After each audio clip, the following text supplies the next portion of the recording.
Hello students, आज हम आपको दान की औपचारिकताएं या रीतियों के बारे में बताएंगे। इसके लिए ज़रूरी है, 3 बातें महत्वपूर्ण हैं। सबसे पहले दाता द्वारा दान की घोषणा, इसको इज़ब कहते हैं।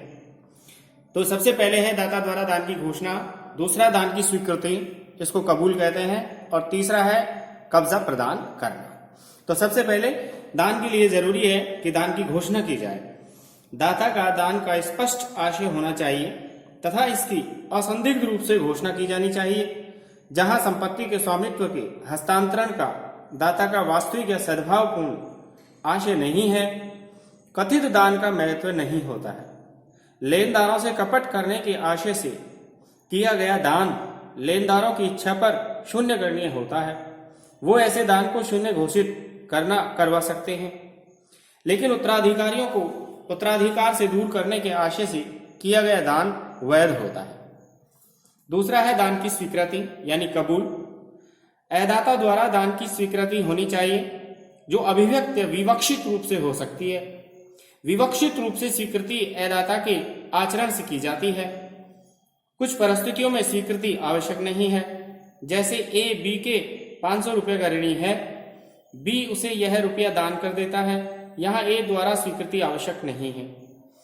एक केस है महबूब साहब बनाम Syed Ismail, AIR 1995 supreme court. इस केस में उच्चतम न्यायालय ने अभी निर्धारित किया कि मुस्लिम विधि द्वारा दिए गए दान की लिखित व पंजीकृत होना आवश्यक नहीं है।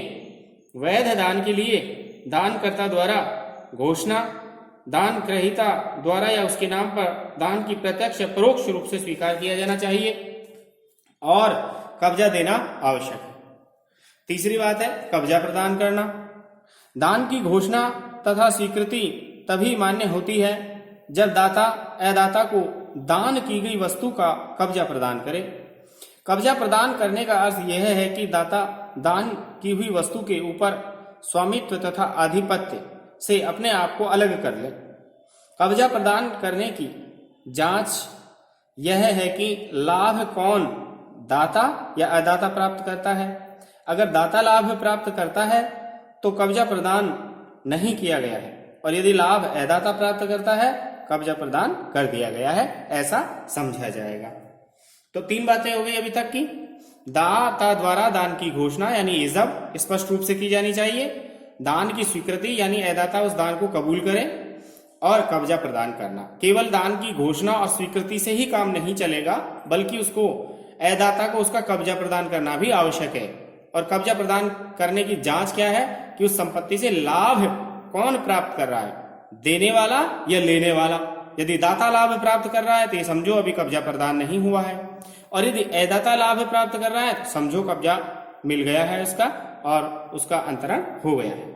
इसमें केस है मोहम्मद सादिक बनाम फक्र जहां, AIR 1925 प्रिवी काउंसिल। इस केस में प्रिवी काउंसिल ने धारण किया कि मुस्लिम विधि में दान की वैधता के लिए कब्जे की सुपुर्दगी आवश्यक होती है, और कब्जे की सुपुर्दगी के स्थान पर नामांतरण यथेष्ट नहीं होता है, यानी कि कब्जा सुपुर्द किया जाना जरूरी है। मकबूल आलम वर्सेस खोजा, AIR 1966 सुप्रीम कोर्ट। इस केस में उच्चतम न्यायालय ने धारण किया कि अतिचारी के कब्जे की संपत्ति का दान देने वाले की घोषणा तथा दान ग्रहीता की स्वीकृति द्वारा वैध नहीं होगा, तथा इसमें कब्जे की सुपुर्दगी या स्पष्ट कृत्य दान ग्रहीता को कब्जा प्राप्त करने के लिए आवश्यक है। तो इस तरीके से ये दान के आवश्यक तत्व हो गए: दान की घोषणा, स्वीकृति और कब्जे का परिधान। Thank you.